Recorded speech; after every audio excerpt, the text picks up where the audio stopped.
Bismillahirrahmanirrahim. Assalamualaikum warahmatullahi wabarakatuh. Alhamdulillahilladzi hadana lihada wa ma kunna linahtadiya laula an hadanallah. Wassalatu wassalamu ala Rasulillah la haula wala quwwata illa billah. Baik, langsung saja. Pertama saya akan memperkenalkan diri saya.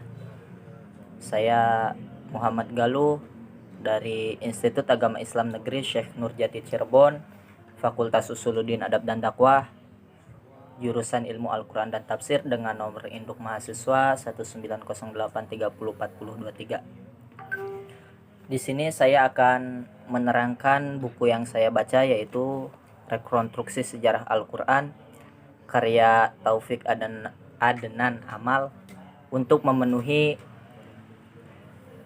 mata kuliah Tarikh Al-Quran.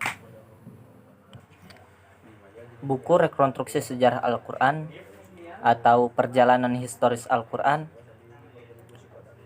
dibagi ke dalam 3 bagian besar atau dibagi dalam 3 pembahasan besar, di mana di sini saya hanya akan membahas satu dari ketiga bagian tersebut.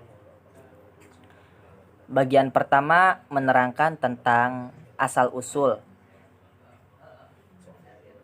dan pewahyuan Al-Quran, di mana dalam pembahasan pertama ini mempunyai 3 bab.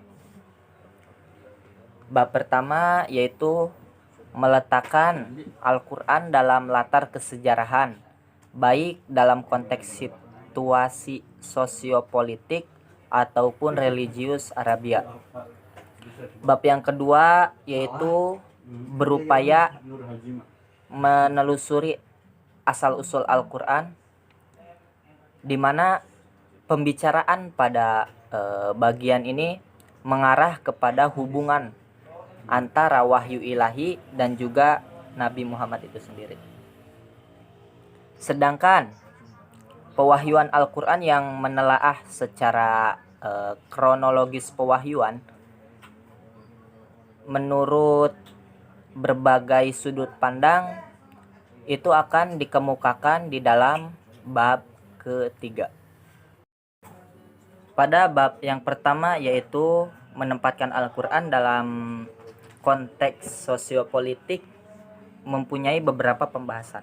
Pembahasan yang pertama yaitu latar kesejarahan situasi politik Jazirah Arab, di mana pada saat itu dunia diwarnai oleh peperangan antar kekuatan politik, di mana kekuatan politik di dunia didominasi oleh 2 adik kuasa, yaitu Kekaisaran Bizantium dan juga Kekaisaran Persia. Jadi dunia pada zaman dulu itu hanya 2 negeri, tidak serumit pada zaman sekarang. Dunia pada zaman dulu kalau dibagi menjadi 2, yaitu timur dan barat, sudah selesai itu pada zaman dahulu. Wilayah timur itu dinamakan Persia, dan wilayah barat itu dinamakan Bizantium.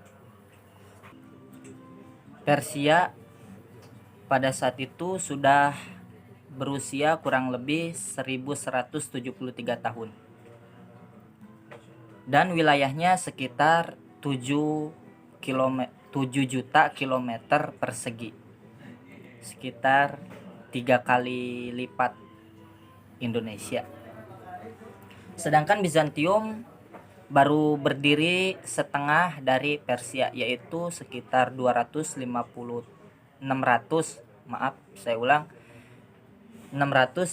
tahun, di mana kerajaannya itu menguasai seluruh wilayah barat termasuk laut Petredania. Ceritanya, setelah Rasulullah wafat, Abu Bakar, Umar menaklukkan seluruh wilayah Persia sehingga seluruh wilayah Persia itu menjadi wilayah Islam. Pembahasan selanjutnya yaitu kehidupan di Jazirah Arab. Perekonomian masyarakat Arab lebih banyak bergerak dalam sektor perdagangan, pengembalaan, terus apalagi ya, bercocok tanam, perindustrian.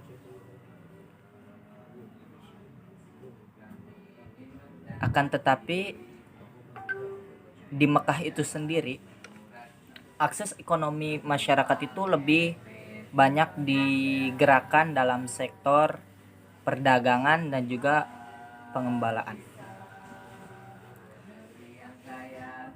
Selanjutnya suasana keagamaan di Jazirah Arab.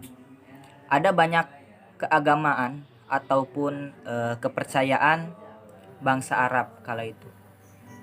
Antara lain penyembah berhala, terus agama Hanif, agama yang mengikuti Nabi Ibrahim, terus ada juga penyembah alam atau penyembah langit. Akan tetapi kepercayaan penyembahan berhala lah yang menjadi dominan, yang menjadi kepercayaan terbesar di Jazirah Arab. Pembahasan selanjutnya yaitu tentang kehidupan Nabi Muhammad. Seperti yang kita ketahui dalam buku-buku sejarah, bahwasanya Nabi Muhammad itu lahir di kota Mekah pada tanggal 12 Rabiul Awal bertepatan dengan tahun gajah, di tengah-tengah keluarga atau klan Banu Hashim dari suku Quraisy. Ayahnya yaitu Abdullah adalah seorang pedagang sebagaimana profesi orang-orang Quraisy kala itu, yang mana ayahnya meninggal ketika ia masih di dalam kandungan ibunya yaitu Siti Aminah. Pada tahun ke-6 dari umur Nabi Muhammad SAW, ibunya membawa pergi beliau ke Madinah untuk menemui paman-pamannya. Namun ketika baru sampai di daerah Abwa,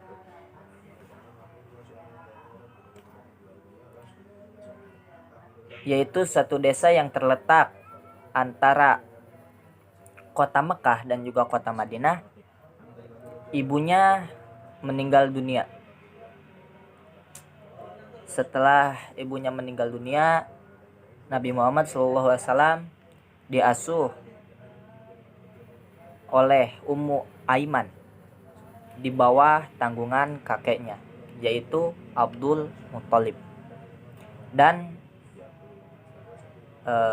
ini hanya berlangsung 2 tahun. Pada tahun ke-8 dari umur Nabi Muhammad SAW, Abdul Muthalib meninggal dunia, sehingga Nabi Muhammad diasuh oleh pamannya yaitu Abu Thalib. Abu Thalib merupakan pimpinan Banu Hashim yang sangat dihormati pada zamannya. Beliaulah yang memberi perlindungan terhadap Kanjeng Nabi Muhammad dan membelanya secara mati-matian dari berbagai tantangan berat yang diajukan oleh pemuka Quraisy terhadap agama baru, yaitu agama Islam yang beliau dakwahkan. Walaupun Abu Thalib sendiri itu tidak menerima atau tidak mau meyakini kepercayaan dari Nabi Muhammad.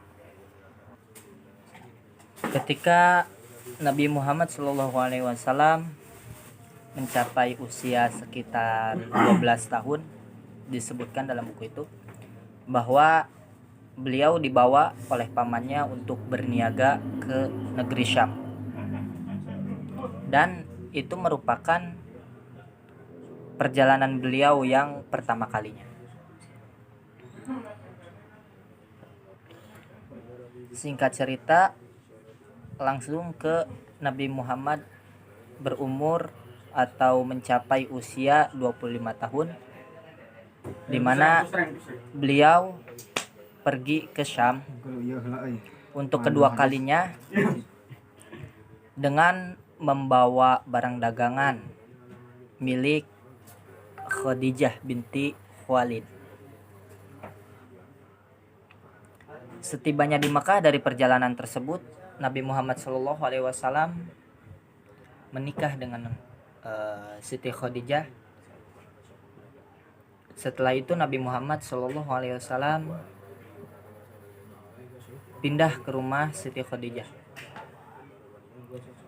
Dari pernikahannya dengan Siti Khadijah itu melahirkan 3 orang putra serta 4 orang putri, di mana 3 orang dari seluruh putrinya meninggal di waktu kecil, yaitu Qasim, Abdullah, dan juga Thayyib. Dan 4 orang putrinya yaitu Zainab, Ruqayyah, dan Ummu Kulsum, dan juga Fatimah itu masih ada gitu, masih belum meninggal, masih ada. Seperti yang sudah diketahui di atas bahwasanya Nabi Muhammad tinggal di Mekah, yaitu salah satu kota perdagangan terbesar di Arab Saudi kala itu, dan Mekah pada saat itu dinaungi oleh kebodohan dan juga kegelapan. Perdagangan manusia, kebiasaan menghamburkan uang, penyembahan terhadap berhala, hingga bayi perempuan dikubur hidup-hidup menjadi pemandangan yang sangat biasa, pemandangan yang sangat lumrah di kota Mekah kala itu.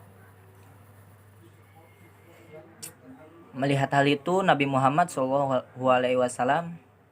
merasa janggal dengan hal-hal seperti itu. Akhirnya dia kerap menyisihkan hari-harinya untuk berdiam diri di Gua Hiro yang terletak di utara kota Mekah. Di dalam gua itu Nabi Muhammad merenungi berbagai masalah alam semesta, perihal Tuhan, dan juga kehidupan penduduk Arab yang tidak bermoral. Hingga suatu hari kehidupan Nabi Muhammad SAW berubah saat Jibril mendatanginya. Kalau di buku tersebut mengatakan bahwa malam itu renungan Kanjeng Nabi Muhammad itu mencapai ufuk yang sangat tinggi. Proses batiniah, pengalaman religio moral tersebut mencapai puncaknya pada suatu malam, atau belakangan ini dipercaya oleh kaum muslimin itu sebagai malam Lailatul Qadar. Mungkin segitu dulu dari saya pembahasan kali ini.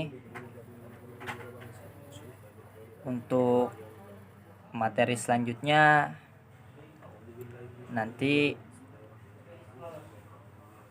akan saya sampaikan kembali untuk melanjutkan pembahasan kali ini.